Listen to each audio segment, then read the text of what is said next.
دور حاضر کے اندر ہمارا سب سے بڑا المیہ یہ ہے کہ 99% جو تعلیم اور جو پرسنالٹی بلڈنگ کے اوپر کام ہو رہا ہے وہ صرف ظاہریت پر ہو رہا ہے۔ دونوں لحاظ سے نہایت افسوس کے ساتھ، دنیاوی لحاظ سے اور دینی لحاظ سے، دونوں لحاظ سے وہ جو کام ہو رہا ہے وہ ظاہریت پر ہے، اور ظاہریت کا تعلق جو ہے وہ ہمارے نفس کے ساتھ ہے۔ اگر آپ کی تعلیم و تربیت صرف ظاہریت تک محدود ہے تو پھر آپ اپنے نفس کو مضبوط کر رہے ہیں، اور نفس ہی دراصل شیطان کا بنیادی ہتھیار ہوتا ہے جس کے ذریعے وہ کسی انسان کو تباہ کر دیتا ہے۔ تو اسی لیے اسلام نے بالکل واضح اور بالکل غیر مبہم اور کھلے انداز سے انسان کے دو دشمنوں کی نشاندہی کر دی ہے۔ اسلام نے کہا کہ انسان کا جو سب سے پہلا دشمن ہے عدو مبین، جو کسی انسان کا کھلا دشمن ہے، وہ ابلیس اور اس کا لشکر ہے۔ پھر اسلام میں ہے کہ دوسرا جو اس کا دشمن ہے اور جس کو کہا گیا کہ وہ سب سے بڑا دشمن ہے، تو وہ دشمن انسان کا اپنا نفس ہے۔ تو یہ سمجھنے کی ضرورت ہے کہ نفس کو دشمن کیوں کہا گیا،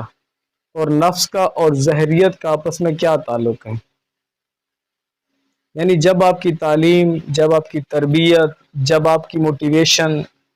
کو صرف اس لحاظ سے رکھا جائے کہ آپ کو ظاہری کیسا لگنا چاہیے، معاشرے کے اندر آپ کی جو رسپیکٹ ہے، آپ کی نفسانی جو رسپیکٹ ہے وہ ہونی چاہیے، آپ کے پاس مال و دولت ہونی چاہیے، آپ کے پاس گاڑی، آپ کے پاس اچھا گھر ہونا چاہیے، تو اس ظاہریت کو مزید پروموٹ کرنے کے لیے یا اس ظاہریت کو مزید امپروو کرنے کے لیے، اپنی جو ظاہریت ہے اس کو مزید چارمنگ بنانے کے لیے انسان جو ہے وہ نفسانی خواہشات کے پیچھے چلتا ہے۔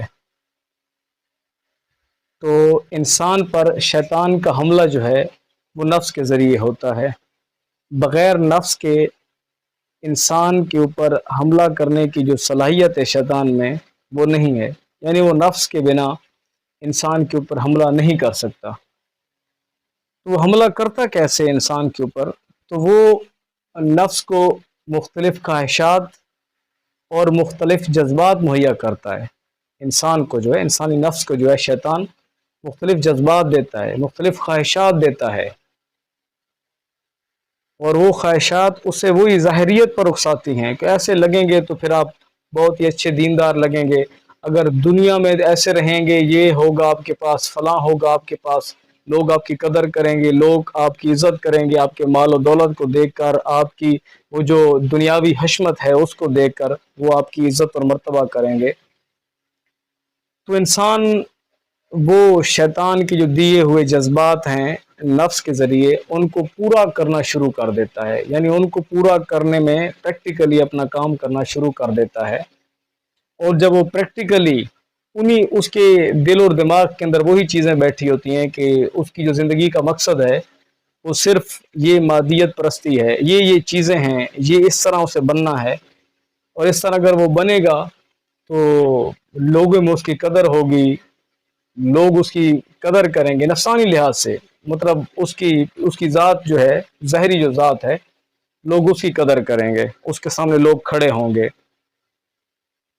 تو جب وہ پریکٹیکلی ان چیزوں کو پورا کرنا شروع کر دیتا ہے، اپنی اس خواہشات کی تکمیل میں عملاً کام کرنا شروع کر دیتا ہے، تو سمجھو کہ یہیں سے جو شیطانی پروسیس ہے وہ شروع ہو جاتا ہے۔ اچھا، ہوتا کیا ہے؟ انسان کے اندر شہرت کی بھوک پیدا ہو جاتی ہے، دنیاوی چیزوں کی طرف اس کا دھیان چلا جاتا ہے، اگر وہ نیکی بھی کرتا ہے تو دکھلاوا اور ریاکاری کے لیے کرے گا، اپنے آپ کو دینی اور اپنے آپ کو دنیاوی لحاظ سے لوگوں سے افضل سمجھنا شروع کر دے گا۔ اس طرح ظاہریت کی وہ مزید کیا کرے گا؟ وہ ظاہریت کی مزید جو ہے وہ ڈینٹنگ پینٹنگ کرتا جائے گا، مزید ظاہریت کو اور وہ چمکاتا ہوا آگے مزید کام کرتا چلا جائے گا، مزید کوشش کرے گا، اپنی ظاہری جو اس کی چمک دمک ہے، جو اس کی وقار ہے، جو سٹیٹس ہے اس کا ظاہری لحاظ سے، نفسانی لحاظ سے، اندر سے چاہے وہ جیسا بھی ہے، ظاہراً جو اپنے آپ کو پریزنٹ کر رہا ہے اس میں مزید وہ کام کرے گا، اور مزید اپنی ظاہریت کو چمکانے کے لیے وہ کوشش اور تگدو میں لگا رہے گا۔ تو اس کوشش اور اس کاوش کے اندر، یہ جو کاوش ہے اس کی، یہ ساری اس کی اسٹرگل ہے، اس میں وہ کیا کر رہا ہے؟ اس میں وہ اپنے جو سب سے بڑے دشمن ہے، اس کا جو سب سے بڑا دشمن ہے، یعنی اس کا جو نفس ہے، اس کو مضبوط کر رہا ہے۔ اور اس طرح اگر وہ کرتا ہوا چلا جا رہا ہے تو وہ اپنے نفس کے ہاتھوں یرغمال ہوتا جا رہا ہے، وہ یرغمال بن چکا ہے اپنے ہاتھ، وہ جو ہے نفس کے ہاتھوں۔ تو پھر ایک ٹائم ایسا آتا ہے ایک وقت میں کہ اس کی جو ظاہریت ہے وہ پورے اس کی ضمیر پر، اس کی پوری فطرت پر حاوی ہو جاتی ہے، اور وہ اس ظاہریت سے بڑے بڑے نفسانی جرم جو ہے وہ کرتا ہے، اور یہ ظاہریت جو ہے یہ اس کو گمراہ کرتی چلی جاتی ہے، اس کو اپنے صراط مستقیم، اس کو اپنے سیدھے راستے سے، اس کو درمیانہ جو راستہ ہے اس سے ہٹاتی چلی جاتی ہے، اور یہ ظاہریت اس کا جو ٹریک ہے وہ دنیا کی طرف موڑ دیتی ہے۔ دنیا کی چیزیں، دنیا کا سٹیٹس، لوگوں کا سلام کرنا، لوگوں کا عزت کے لیے کھڑے ہو جانا، لوگوں کا صرف اس کی ظاہریت، اس کی ظاہری چیزوں کو دیکھ کر اسے سلام دعا کرنا اس کے ساتھ، اور یہ چیز اسے پسند ہوتی ہیں، اور وہ ان چیزوں میں مزید آگے کوشش کرتا چلا جاتا ہے، اور یہ ظاہریت کی جو مزید آگے کی کوشش ہے وہ اسے گمراہی کی دلدل میں لے کے جا رہی ہوتی ہے، اسے جو صراط مستقیم ہے، جو سیدھا راستہ ہے، جو اچھا راستہ ہے، اس سے ہٹا رہی ہوتی ہے۔ تو بڑے افسوس کی بات ہے کہ ہمارے ہاں سب سے زیادہ جو تعلیم دی جاتی ہے، جو بندے کو موٹیویٹ کیا جاتا ہے، بندے کے جذبات کو جس میں ابھارا جاتا ہے، جس میں بندے کو اکسایا جاتا ہے کہ وہ یہ کرے، تو وہ صرف دنیاوی چیزیں ہوتی ہیں، یعنی دنیاوی سٹیٹس کے لحاظ سے، دنیاوی آپ کو لوگ آپ کی عزت کریں، دنیاوی لحاظ سے آپ کا جو عزت اور مرتبہ ہے، آپ جو دھاک ہے وہ آپ کے معاشرے میں بیٹھی رہے۔ بڑے افسوس کے ساتھ کہ ہماری جو تعلیم ہے اس کا انحصار صرف اسی چیز پر ہے۔ تو میری جو رائے ہے اس میں آپ ظاہریت اور جو یہ دنیاوی چیزیں ہیں ان کو بھی آپ نے بلڈ اپ کرنا ہے، لیکن ان کو آپ نے جوڑ کے رکھنا ہے اپنے باطن کے ساتھ، اپنی روحانی تعلیم کے ساتھ، کیونکہ سافٹ ویئر کے بنا ہارڈ ویئر کام نہیں کرتا۔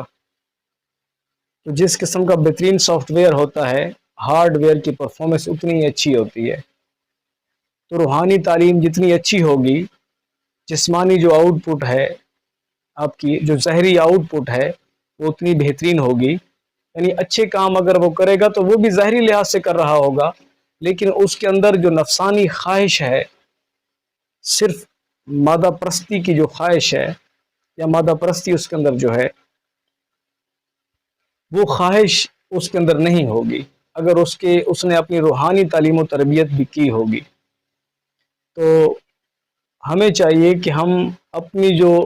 ظاہریت کی ڈیولپمنٹ میں لگے رہتے ہیں کہ ہمارے پاس اچھا گھر، ہمارے پاس اچھی نوکری، ہمارے پاس یہ گاڑی، لوگ ہماری عزت کریں، تو یہ تمام تر نفسانی خواہشات ہیں، اور یہ تمام تر جس مرکز سے آ رہی ہیں، وہ مرکز جو ہے وہ صرف ظاہریت کی تعلیم و تدریس کر رہا ہے، صرف پرسنالٹی بلڈنگ جو ہے وہ ظاہری لحاظ سے ہے کہ ظاہری لحاظ سے آپ کے پاس، یا دنیاوی لحاظ سے آپ کو کیسا لگنا چاہیے۔